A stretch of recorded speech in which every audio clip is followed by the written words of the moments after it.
provide wings to your spirit and say, I'm excited about this. If it's yours. If it's not owned, it will drain your energy. If it's your own, it will fire you up. If it's not your own, it will put you to sleep. If it's your dream, it will keep you up at night because you'll be so excited. We got to do this. We got to, you're all fired up. If you're not on it, it will take you out of your strength zone. And you won't be gifted for it, but it will. If it's yours, it will take you out of your comfort zone. You know that God will gift you as you go.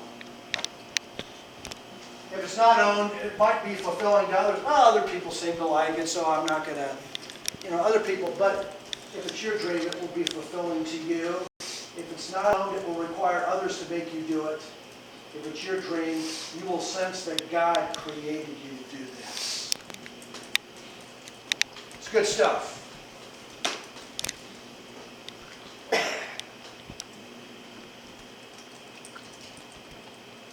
Many churches are looking for better methods, but God is looking for better men and women. So, the vision that God is burning in my heart is, I want you to pray about it this week. The vision that God is burning in your heart is, it's either a personal vision, which all of us have, a corporate vision, what we need to do. Us as a body, in the vision of growing in maturity. Combination somewhere in those. And I want you to pray about this week and be prepared next week to come and share something. Every one of us has something to share. Okay? What is God burning in your heart? And then you might say, well, I don't know if it's burning my heart. I hear him telling you. Just be as honest as where you're at. Say, it's not burning in my heart, but I do believe it's God. And I want him to burn it in my heart. Could you pray for me? Sometimes we have to prime the pump. We're just going like this. We're going like this. We're going like this. The pump don't work. And how do you prime the pump? You got to pour water back into that thing. And then you do that, and then it starts to come up. Well, if your fire isn't burning too brightly, sometimes you need coals from somebody else to come into your life to help fire you up. That's how things get nurtured.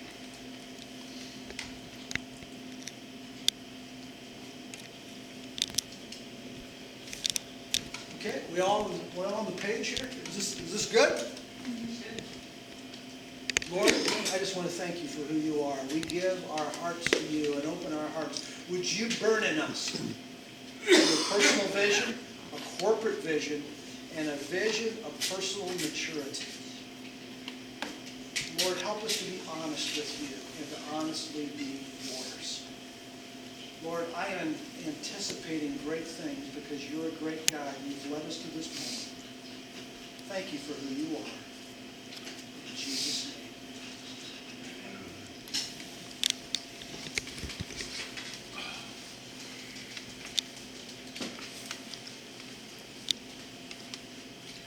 So are you inspired yet? Amen. I mean, I'm still basking in our worship music this morning because I was really flowing through me. And I just felt like I was in this warm shower. And then we had to stop. And no towel to dry off with. Ron mentioned about doing tasks, so to speak, and it's not a problem if God's on your side and you're inspired and you don't get tired. And it reminded me of when we were rehabbing this and changing it from a restaurant to a bakery. And you would think it's not much work, but we had to totally revamp things. And I can remember working at the old bakery and get up at 2:30 in the morning, work over there, come over here and be working in the back. And there was times when they would find me passed out on the floor. And worked myself, I couldn't do it again. And then we get up and keep working again after I woke up. But it was soreness of muscles, but I always had the drive. I mean, because God made it possible for us to have this bakery. There is no other way. To tell you how much, if we knew we were going to get it, I mean, we went to the bank like everybody else has to, get the mortgage money and all that stuff.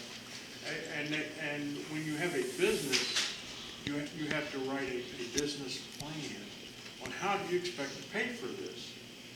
Well, my best estimate, I wrote it down, and they told me, oh, that's not enough. That's not enough. Had the numbers.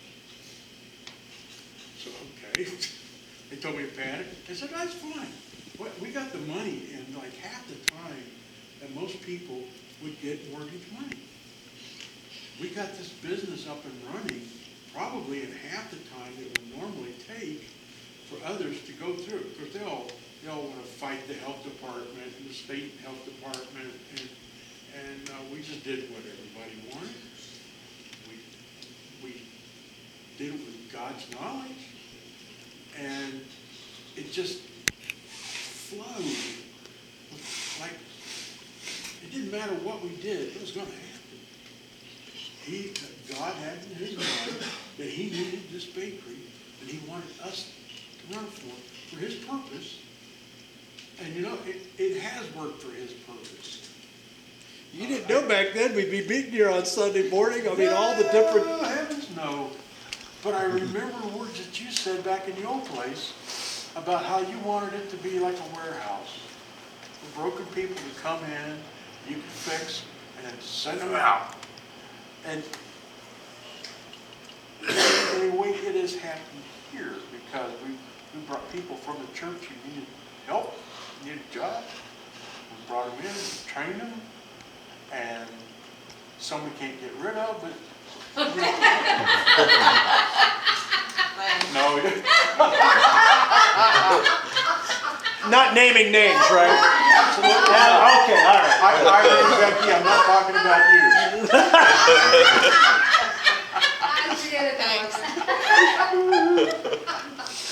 But the ones that we've had have gone out and with the exception possibly of one, I think they've all come out better people. And you know, it wasn't necessarily our doing. It was a community here, and a family. And I hope everybody's been raised up by that. And we love having the church here, but where the church needs to grow, it can't survive at this rate. Right now, it's just holding steady, and barely that. For all the effort that Ron is putting into it, and the elders, we need put in a business term, but we need a better return for the effort. It's no slight of theirs. They're doing everything they can. We need to do what we have to do. I was going to ask a question here for all of you.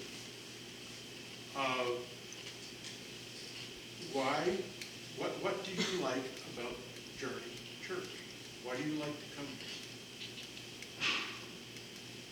And I'll wait about 30 seconds for somebody to answer. Because to me, it's like family. I've been welcome here. I've never been judged. And everybody just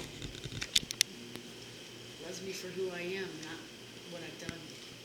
Excellent. Anybody else? I fit in here. That's one thing, I fit in here. I didn't seem to fit in anywhere else that I wouldn't truly fit in. And I fit in here. Anybody else? Fellowship with God, others, passionate worship. I love hearing you on the drums. Amen.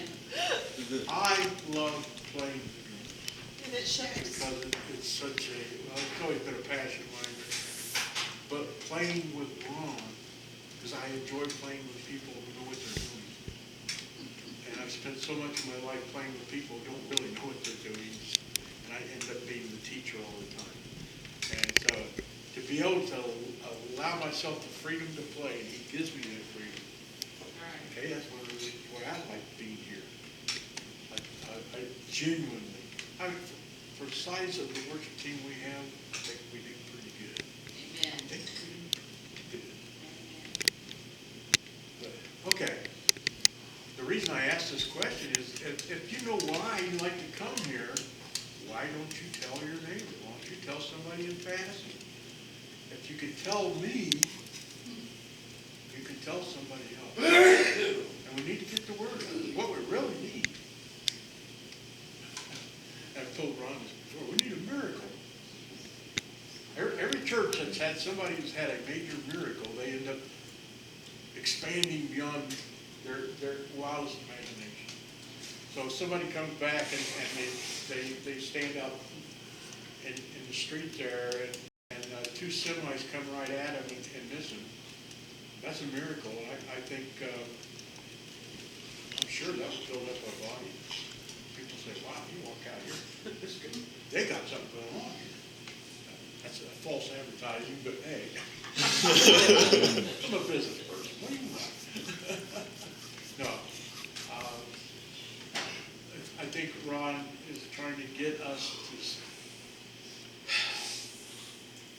We had a conversation today. Oh, you're in my seat. I don't.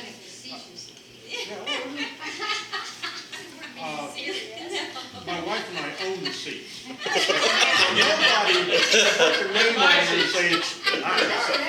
All the seats are yours. Except this one, I think this might be yours.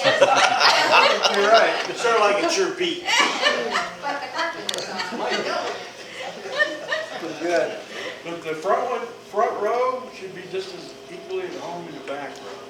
And we're all one row, you know, because we're all in the one place listening, hopefully with two sets of ears and one mind. So, oh, okay.